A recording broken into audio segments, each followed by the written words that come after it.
Happy Friday, everybody. James Hancock here. I'm back to review the season premiere of Vince Gilligan's new show, Pluribus, starring Ray Seahorn. And if you want to be one of the cool kids, you swap out the I in Pluribus for the number 1. In any case, the first 2 episodes dropped last night, both of which were written and directed by Vince Gilligan. And if you follow this channel, you know that I'm much more interested in movies than in television. However, Gilligan's one of those rare storytellers where whatever medium he chooses to use for his stories, whether it's books or shows or movies or whatever, I will always be interested in what he has to say. And here's the good news. The show is good. After the first episode, I was totally hooked, and after the second episode, I was totally relieved because the show stayed good, because there's so many other shows out there where they just kind of fall off a cliff and get mired in all that, decompressed storytelling that characterizes so many other lesser shows. And for anybody out there who was worrying whether or not Vince Gilligan still had it as a writer, I don't think he's lost a step as a writer, but whether or not he can replicate the phenomenal global success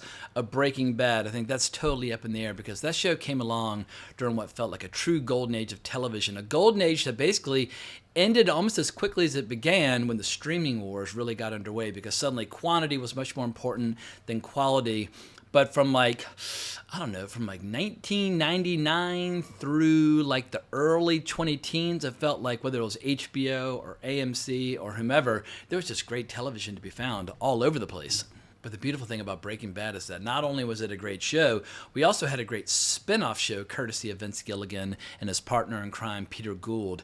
And I don't know if this will be controversial to say or not, but I actually prefer Better Call Saul to Breaking Bad. There's just something about that kind of devilish, demonic sense of humor that is imbued in that character that was more often than not missing from Breaking Bad, which is a much more kind of grim, relentless, hard-hitting drama. But I love them both. I mean, pick your poison. You really can't go wrong. But basically for 10 or 11 seasons, if you combine the shows, Vince Gilligan, Peter Gould, and their entire writing staff, they just kept us deliriously entertained.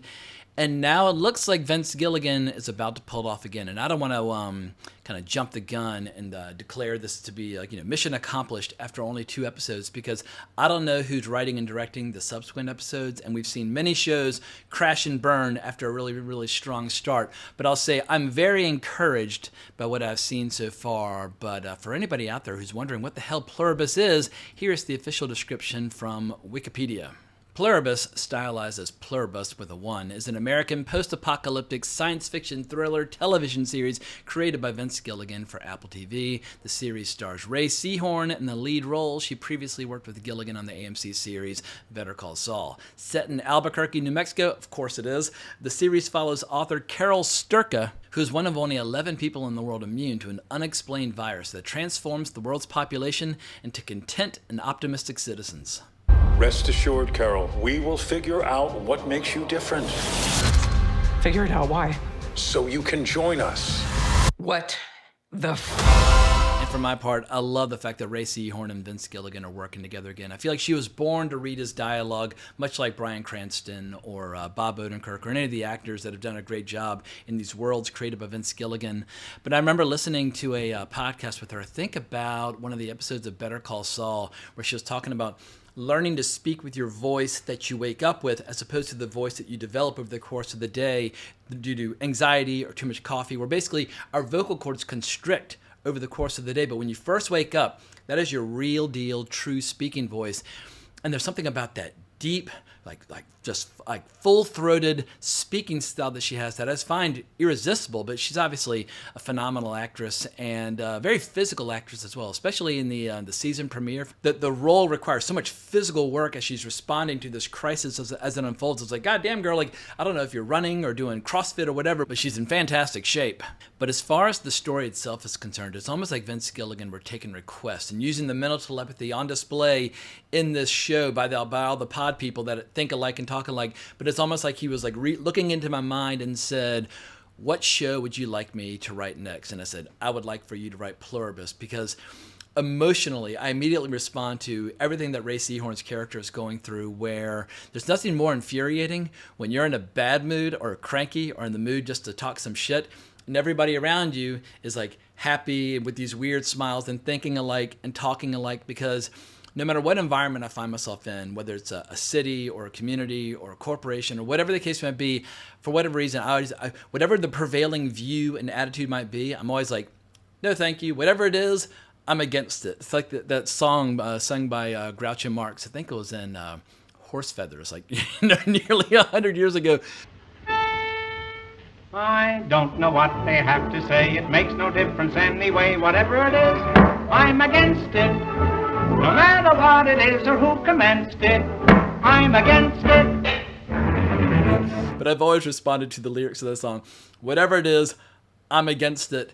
And I feel like Ray Seahorn is experiencing that right now, where in spite of the fact that this strange virus is making the entire world happy and productive, and there's no crime, and there's no hunger, etc., and so forth, she knows that that basically the human race has been taken over by some otherworldly civilization or an alien signal. I have no theories right now, just questions about what this signal is that is discovered at the beginning of the movie. But each time she screams in rage at these idiotic smiling faces, I'm just like, yes, please, more please. Keep screaming at these people. Keep making them shut down and having all these fits.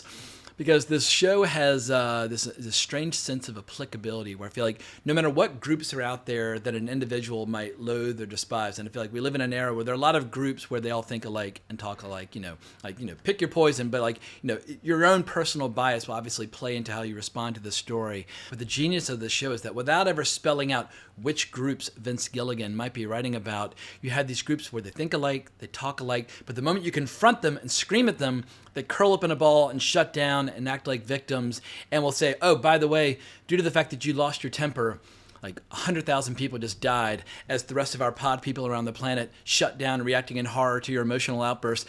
And Ray Seahorn, she knows how to indulge in an emotional outburst. When she starts screaming, like, what the fuck is going on? I'm like, I love you. Like, keep screaming. So maybe this show, maybe it's revealing more about my own personal my own personal attitude towards life than even I was prepared for going into it. But I just found it immensely satisfying every step of the way. Because I feel like one of the greatest plagues of the social media age, which has basically been like 20 years at this point between like Friendster and MySpace and Facebook and Twitter and all that crap as they launched back in the aughts. But one of the greatest plagues of the social media age is groupthink, where you have these echo chambers where people's ideas or beliefs are never challenged, they're never pushed back on, where everybody just kind of pats each other's back and says, I agree. Oh, I agree. And now let's get in a little team and go out and destroy all of humanity. And the most chilling part of this show, and I guess this is going to be spoiler alert, so if you don't want any spoilers about the show whatsoever, but by far the most chilling scene so far, the darkest scene so far, is in episode 2 when Ray Seahorn's character is confronting these pod people, and I keep calling them pod people just for lack of a better word, but the people who have participated in the joining. When she confronts them and says, how many people died as you decided to take over the world? And they just keep kind of tap dancing around the issue or avoiding the question, and she just keeps confronting them and holding their feet to the fire. How many people died in this takeover of the planet? And they finally acknowledge, hang on, I wrote down the number, 886 million people died during the joining. And this is coming from a group of people where they won't even step on a bug. They won't even kill like an animal for food. They claim that they're all about, group harmony and, nonviolence and all this stuff. But that's what makes them so terrifying, is that the people who are preaching nonviolence the strongest are totally fine with killing nearly 1 billion people just to seize control. And once again, without me saying what my personal bias or beliefs might be, but I feel like everybody, whatever group you hate, think long and hard, like which groups out there would be totally fine with killing basically 1 billion people or nearly 1 billion people if it meant they got to take control and then basically force feed their belief system on the rest of the world. And whatever group that you're leaping to that tells you a little bit about your own personal bias or whatever, whatever acts you feel like grinding on a daily basis. But I feel like that's going to make this show instantly relatable to anybody, because Vince Gilligan is not spelling out which groups he's talking about. He's leaving it open to interpretation, because Vince Gilligan, he's a real storyteller, he's a real writer. Applicability is far more interesting than like symbolism. Like there's nothing worse than when somebody writes a story and says, this person stands for this and this person stands for this, because you immediately narrow the applicability of your show.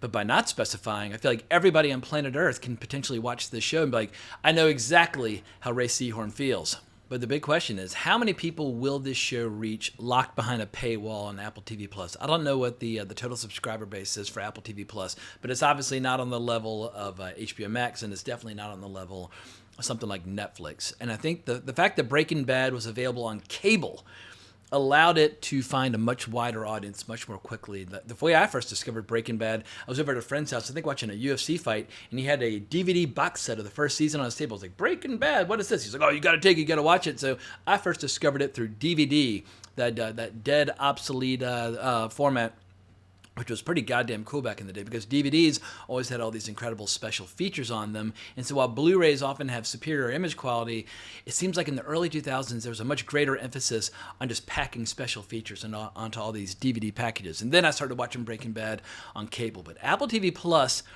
they've had successful shows. I mean, like the first season of the morning show is popular. Obviously, Severance has been a huge hit for them. And I imagine the audience for Severance, even though I've only watched the first episode of Severance, I'm more or less a blank slate just because the tone of it was a little bit too serious for my taste. But I will circle back and give it a second chance at some point because I love director Ben Stiller. But I think the audience for Severance is most likely the perfect target audience for a show like Pluribus, where it's science fiction, but it's like science fiction light. It's much more about the concepts as opposed to spaceships and robots and all that kind of stuff.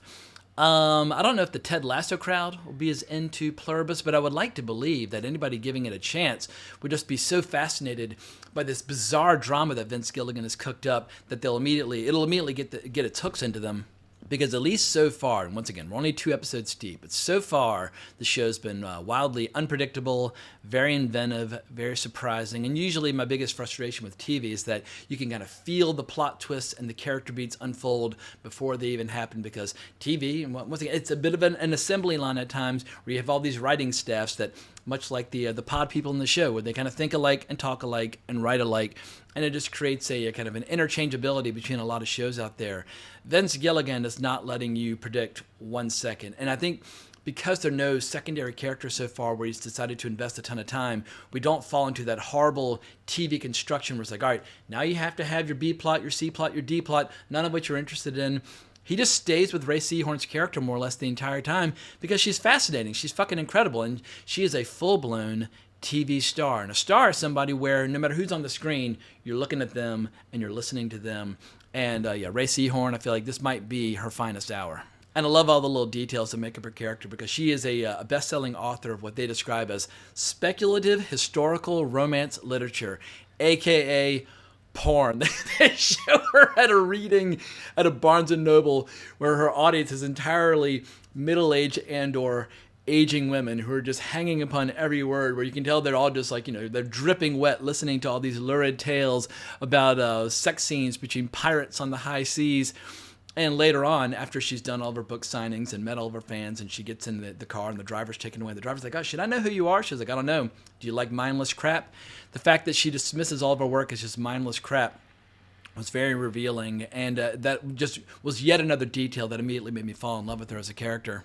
And for anybody who's a fan of Vince Gilligan's past work, this won't come as a surprise to any of them, but the show looks fucking fantastic. We live in an era where so many shows just appear flat and boring and drab, almost like they're trying to make it as ugly as humanly possible because they assume somebody might be watching it on their phone, or it might be what they call second screen entertainment, where they're on social media, but they got something playing in the background. So why invest the money making it look good? This is first screen entertainment, or lean in entertainment, as they say. You don't lean back with a glass of wine and fall asleep while watching it. You need to drink your espresso, smoke your cigarette, sit up, and pay attention, because if you look away, you're like, wait, what the fuck is going on? What did I miss? I love that kind of stuff. But getting back to the look, Vince Gilligan, I think he's probably shot every square foot that you can shoot around Albuquerque, New Mexico. I feel like if there's one storyteller or author or filmmaker or TV producer that will always be affiliated with Albuquerque, New Mexico, it'll be Vince Gilligan until the end of time, because he's built an entire media empire out of crafting these strange tales in that environment. He just loves the American Southwest. And I get it.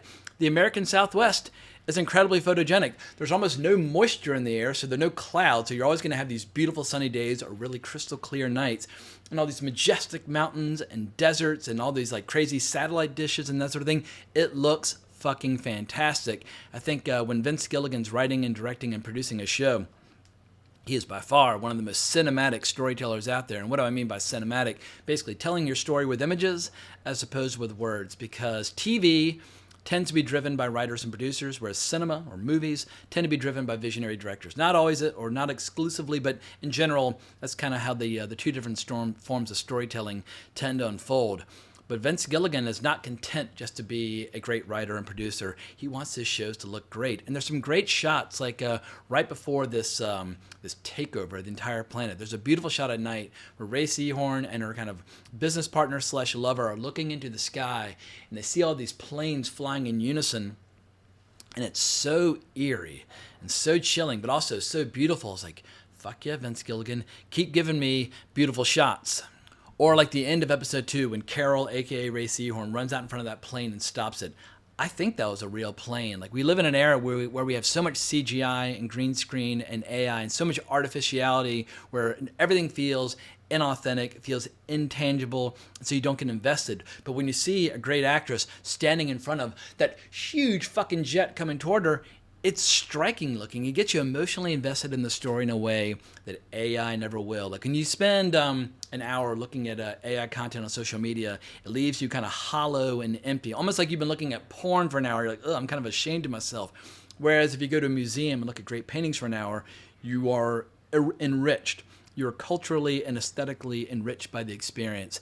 And I think seeing real actors and real locations is enriching to the viewer, and it's much more emotionally satisfying when you're trying to get invested in the story. But in the end, what makes this show irresistible is this unexplainable menace or threat that Vince Gilligan has cooked up, which leads me to the title Pluribus, and I found this online. Pluribus is part of the Latin phrase e pluribus unum, and I speak no Latin whatsoever. I'm sure I've completely screwed up the pronunciation of a pluribus unum. Anyway, you tell me how to say it correctly, but it means out of many, one. And that perfectly sums up the villains, if you want to call them that, of this show, where they're very nice, they're very polite, they're all smiles, they're all very helpful, but they are so fucking menacing. And I think the fact that they are trying to be kind, and they keep talking about how amazing it is to be part of the pod people, of, like, you know, to sacrifice all individual thought or individuality of any kind. For me, that's my greatest horror. Collectivism versus individuality just always gives me the heebie-jeebies. And as the old cliche goes, the road to hell is paved with good intentions. And these people are nothing but good intentions. They want to help humanity. They keep talking about how amazing it is. And they just want to figure out a way to get these 11 remaining people to get on board and join them as well.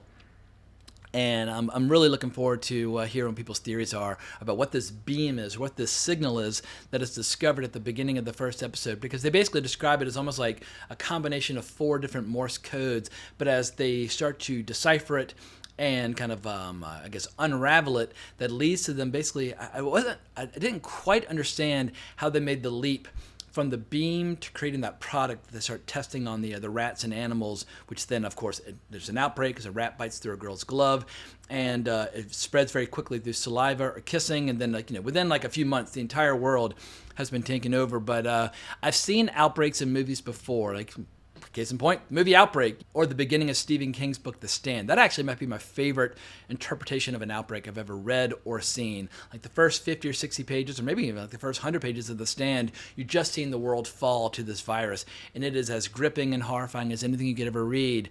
But what makes Pluribus so eerie and so chilling is how it plays into some of my deepest fears or phobias about people who claim to have your best interests at heart, or humanity's interests at heart, who come to you with smiles and generosity, are about to do something really horrible to you. It reminds me of actually being at the doctor when you're a little kid, when you're about to get your finger pricked or getting a shot. They might be in the right. They might actually be about to do a good thing, but there's something about that manner.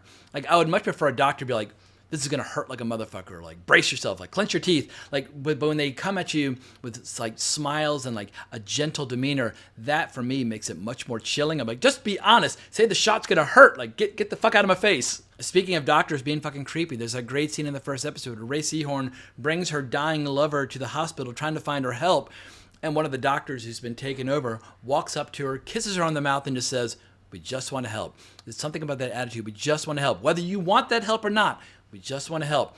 It's fucking terrifying. It's creepy. And I don't know if everybody's going to respond the same way, because as we see in the show, there are some individuals who are like, hey, it's not so bad. Like, there's that one guy who basically uses his opportunity to eat gourmet meals and have sex with supermodels day and night and fly around on Air Force One because the pod people are more than happy to accommodate his every whim. He's like, you know what? Like, there's no hunger, there's no crime, there's no violence, there's no war. Like, maybe this won't be so bad. And I think if there were ever a like kind of an extinction level event on this planet, there would be some people who gladly would play along and go along for the ride and act like everything is just fine. But just as a way of wrapping up this video, let me pause for a question for everybody. How much do we want to know about this takeover and where this signal came from and what is the origin of this virus? Because if you have a little bit of mystery, well, then that makes it much more fascinating and mysterious and profound, and your imagination will always be trying to kind of fill in the gaps. The moment you answer all these questions, you're like, oh, that's the answer. Moving on with my life and watching another show. But if you don't offer any information, people will say, oh, well, this is like fucking J.J. Abrams and black box storytelling where you're just always stringing us along, but you're never telling us anything. Vince Gilligan, though, he's the real deal. He's got chops. And I imagine he will try to straddle that line, feeding us just enough information to keep us on the hook. But I suspect that the show will not ultimately be about just where the signal came from and, like, what is their true goal on this planet. I really have no idea where the show might be going because the second episode went in completely different directions than I anticipated. I imagine this is going to be a lot more like a show like The Leftovers, where it's much more about the reaction to this crazy, bizarre mystery as opposed to the mystery itself. Like in The Leftovers, you don't ever really learn that much about what makes 5% of the population just vanish. But you are fascinated by the characters' lives as they try to react or live in what is the new status quo.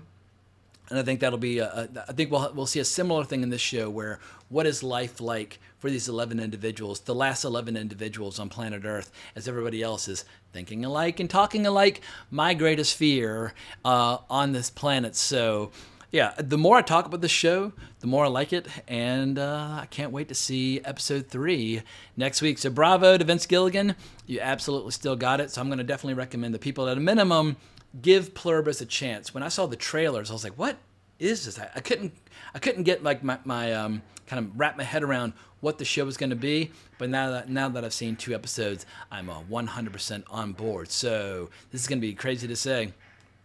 This is actually going to be the first show in 2025, like a new show coming out in 2025, where I think I will finish it. I have started and bailed on like 7 or 8 shows in 2025. I just have zero patience for, well, I have zero patience for a lot of things going on TV these days. But it's much easier for me to watch a movie, whether I love it or hate it. At least it's over in 2 hours and I can talk about it and move on with my life. But for me to get sucked into a show, I really gotta fucking love it. It's gotta be a show like Succession, where I'm like, fuck yeah, more Succession, like bring it on. It's gotta be an absolute home run, and I think Pluribus is the first home run that I've discovered this year. I've also discovered some older shows that are anime. I've been watching a ton of anime recently, but they didn't come out in 2025, so those don't count. Pluribus is the first show in 2025 where I think I'm 100% totally on board, but who knows? Landman's right around the corner. Maybe I'll have 2 shows to follow. And then we have a Night of the Seven Kingdoms in January, so maybe I can finally get on board with some TV and start doing some weekly breakdowns, because weekly breakdowns of TV are what basically drove the growth of this channel with shows like Better Call Saul. I mean, I had some interactions with some Better Call Saul fans where like one girl wrote me and said, my boyfriend loves watching your breakdowns. Can you give him a birthday greeting in your next video? And I did, and they sent me a video by email of this guy watching me giving him a birthday greeting in my video. And he was like, hey! Anyway, so I love the kind of the fan base of Better Call Saul, and hopefully a lot of that fan base will come over and discover Pluribus. But I'm officially rambling at this point. Let me know what you think down in the comments below, and if you enjoyed this video, please consider liking, subscribing, hitting that notification bell. But I hope everybody has a great weekend, but more importantly, as always, onwards and upwards.